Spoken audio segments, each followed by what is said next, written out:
नमस्कार, शादी कला टाइम टीवी के इस बुलेटिन में आपका स्वागत है। आपके साथ मैं हर्षिका। खबरों की करेंगे शुरुआत, लेकिन सबसे पहले नजर हेडलाइंस पर। कांग्रेस एनसीपी में आगामी विधानसभा चुनाव के मद्देनजर सीटों के बंटवारे को लेकर प्रयास जारी। सीटों को लेकर हो रही है अनबन। रोजे में रोटी मामले में घिरी शिवसेना के बचाव में महाराष्ट्र नवनिर्माण सेना के अध्यक्ष राज ठाकरे आए सामने, कहा जानबूझकर नहीं किया गया ऐसा काम। और 15 दिनों से गाजा पर इजरायल की तरफ से हो रहे हमले के खिलाफ आज सोलापुर में अल हक परिषद ने निकाला मोर्चा। अब खबरें विस्तार से।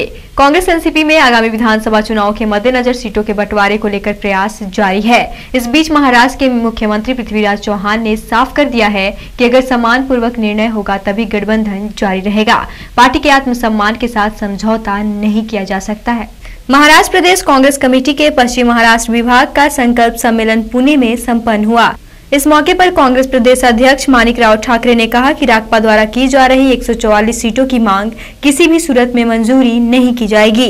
यदि बात बिगड़ती है तो हमारे कार्यकर्ताओं को 288 सीटों पर चुनाव लड़ने को तैयारी रहना चाहिए। वहीं मुख्यमंत्री चौहान ने कहा कि वे कार्यकर्ताओं की भावनाओं का सम्मान करते हैं और कार्यकर्ताओं से सहमत हैं। उन्होंने कांग्रेस हाईकमान तक कार्यकर्ताओं को भावनाओं को पहुंचा दिया है। शिवसेना प्रमुख उद्धव ठाकरे ने अपने सांसदों के बचाव में पार्टी के मुखपत्र सामना में फिर एक लेख लिखा है। उन्होंने रोटी मामले को बिना वजह तूल दिए जाने की बात कहते हुए सवाल किया है कि रमजान महीने में कुछ अल्पसंख्यक युवक महिलाओं का बलात्कार करते हैं, इस घटना पर कोई कुछ क्यों नहीं कहता। इस लेख में उद्धव ठाकरे ने अफगानिस्तान और बेंगलुरु में हाल के दिनों में हुई बलात्कार की घटनाओं का जिक्र किया है। उद्धव ने अपने इस लेख में मीडिया और नेताओं पर भी आरोप लगाए हैं।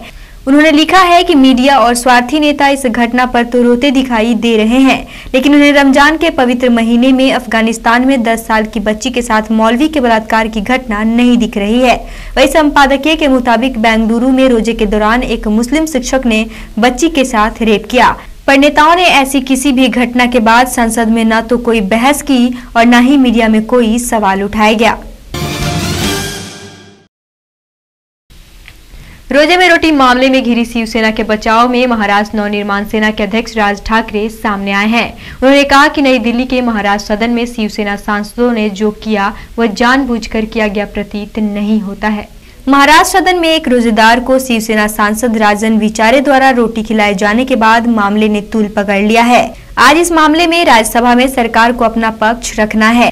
राज ठाकरे ने मुंबई में संवाददाताओं से कहा कि मुझे नहीं लगता कि जिस शिवसेना सांसद ने यह किया है उसे महाराष्ट्र सदन के कर्मचारी के धर्म की जानकारी थी। वह तो निम्न स्तरीय भोजन को लेकर नाराज थे और अपनी नाराजगी जाहिर करना चाहते थे। उन्होंने माफी भी मांग ली है। अब हमें इस बात पर ध्यान नहीं देना चाहिए। पिछले 15 दिनों से गाजा पर इजरायल की तरफ से हो रहे हमले के खिलाफ आज सोलापुर में अल हक परिषद ने मोर्चा निकाला और इजरायल के जानिब पर हो रहे हमले की कड़ी निंदा की। पिछले 15 दिनों से गाजा पर इजरायल की तरफ से हो रहे हमले के खिलाफ आज सोलापुर में अल हक परिषद ने मोर्चा निकाला और इजरायल के जानिब से गाजा पर हो रहे हमले की कड़ी निंदा की। वहीं इस हमले में मासूम लोगों की मदद करने और साथ ही साथ इजरायल के भारत में आने वाले उत्पादों को न खरीदने की लोगों से अपील की और साथ ही साथ सरकार ने गाजा मामले पर लोकसभा में बहस न करने पर नाराजगी जताई और गाजा के मजलूमों और जख्मी लोगों को दवाइयां मुहैया कराने की अपील की।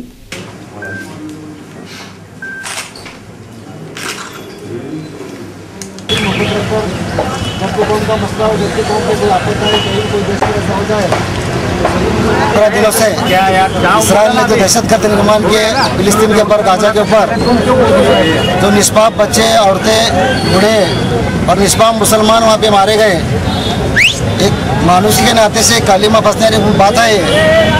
और इसराइल जो है दहशतगर्द निर्माण कर रहा है। पिछले 50 सालों से फिलिस्तीन पे वो हमले करते आ रहा है। हर साल हर रमजान के वक्त ही वो फिलिस्तीन पे हमले करता है, गाजा पे हमले करता है। हमने आज कलेक्टर को निवेदन दिया है, इसलिए निवेदन दिया है कि मुख्यमंत्री, पंतप्रधान और राष्ट्रपति को जाके समझाएं कि सोलापुर वालों की तरफ से फिलिस्तीन और गाजा पे जो हमला हुआ, हम सब लोग उनके पीछे हैं। और पिछले ही संसद के अंदर कुछ हमारे संसद ने जो गाजा पे जो हमला उसका चर्चा के लिए बात की, तो उस वक्त सुषमा स्वराज ने चर्चा करने के लिए मना किया। मना इसलिए किया कि वो अभी बोले हमारे दोनों दोस्त है, वो दोनों हमारी मैत्री है, हम चर्चा नहीं करेंगे। हमारे देश ने इराक के साथ रहा, इराक को मदद किया, इसी तरह हमारा कहना है गाजा को भी मदद कीजिए। गाजा की दवा जो पैसे की हालत जो खराब हो चुकी है वहाँ पे हमारे देश मदद की, ऐसा हमने कलेक्टर को बताया है। और हम तमाम लोगों से इत्तला की जाती है कि हम रिक्वेस्ट करते हैं कि जो इसराइल से जो आने वाली चीज Pepsi, Sprite, Coca Cola, Johnson and Johnson, ऐसे और बहुत सारे चीज़ हम ना खरीद करें, ना हमारे बिजनेस में बेचे, ना हम कोई पिए, ऐसा मैं सबसे रिक्वेस्ट करता हूँ। नागपुर के कोराडी रोड स्थित सेल्फियाबाद के वार्ड में समस्याओं का अंबार लगा हुआ है, लेकिन इसकी सुधि लेने वाला कोई नहीं है। नगरवासियों की माने तो उन्होंने इसकी शिकायत कई नेताओं से की, लेकिन अभी तक समस्याओं का कोई समाधान नहीं किया गया।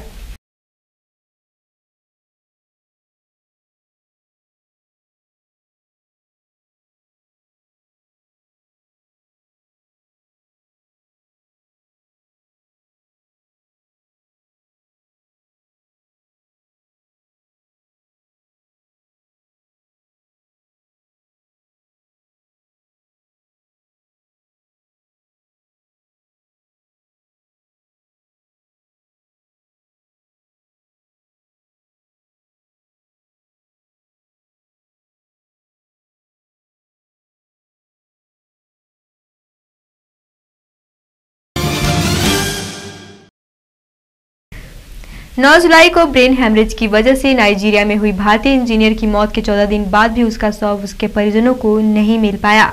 जी हां, डीएम से लेकर गृह, विदेश मंत्रालय और सीएम से गुहार लगाने के बाद भी परिजन मायूस नजर आए।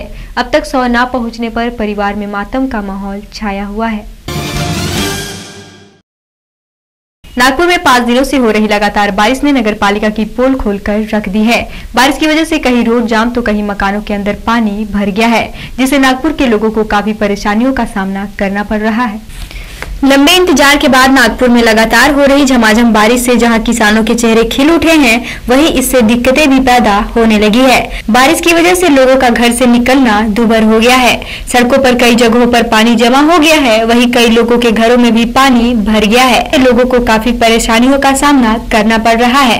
नगरवासी असलम मुल्ला की माने तो बारिश के पहले ही उन्होंने नितिन रावत को बताया था कि बारिश के पहले ही नालों का निर्माण कराया जाए, लेकिन अभी तक नालों की मरम्मत नहीं कराई गई है, जिसका खामियाजा वार्ड वासियों को उठाना पड़ रहा है। पिछले साल भी हमने नितिन रावत जी को बताया था कि यह हमारी बहुत समस्या है। यहाँ जो एनआईटी ने डिवाइडर बनाई है उसकी वजह से यहाँ पाइपलाइन नहीं डली है, उसकी वजह से पूरी बस्ती में पानी घुस रहा है। आज इतनी समस्या है बस्ती में कि हर घर में पानी घुसा हुआ है, घरों के बिस्तर गीले हैं, पकाने के लिए जगह नहीं है और बहुत सारी ऐसी समस्या है कि 3-3 दिन घर में जाग के निकालना पड़ रहा है। हमारे रोजे छूट जा रहे हैं इसकी वजह से। नितिन रावत जी अफ्तारी पार्टी में जा रहे हैं, लेकिन इस गरीबी की समस्या को देखने आ नहीं रहे हैं और इसकी वजह से बीमारियां हो रही हैं। कई बच्चे हॉस्पिटल में हैं पड़े हुए और बहुत सारी समस्या। रात दिन यहाँ साफ नहीं करते हैं और पूरी लेडीज़ें, घर की औरतें, जेंट्स, सब जितने लोग हैं, काफ़ी लोग यहाँ अपने घरों में कूड़ों से, बर्तनों से पानी बाहर फेंक रहे हैं अपने घरों का। लेकिन मंत्री जी सिर्फ 5 साल में एक बार वोट मांगने आते हैं, कभी हमारी समस्या देखने नहीं आए। हर वक्त रहने के कारण यहाँ पर इतनी परेशानियों से झेलना पड़ रहा है कि आज 4 दिन की बरसात के अंदर इतना परेशान कि कई इलाकों में इतना पानी जमा हो गया है, लोगों के घरों में भर गया है। इसमें पूरा जिम्मेदार अगर है तो महानगर पालिका है और यहाँ के आमदार ये है, क्योंकि इनको कई बार मैंने कहा कि मेरे इलाकों में नालों की दीवारें नहीं है जिसमें कि पानी जाने का रास्ता नहीं है। मैंने इनको कई फाइलें बना के दिया, 2.5 लाख की फाइलें बना के दिया, 20-20 लाख की फाइलें बना के दिया, 2 करोड़ की फाइलें बना के दिया। बाकी इन्होंने आश्वासन दिया, पैसा तो देते नहीं और ऊपर से ड्रेन लाइनों के काम नहीं करते।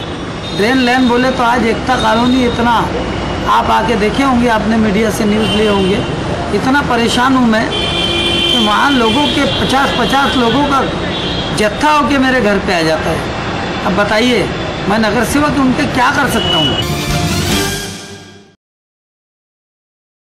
कांग्रेस एनसीपी में आगामी विधानसभा चुनाव के मद्देनजर सीटों के बंटवारे को लेकर प्रयास जारी। सीटों को लेकर हो रही है अनबन।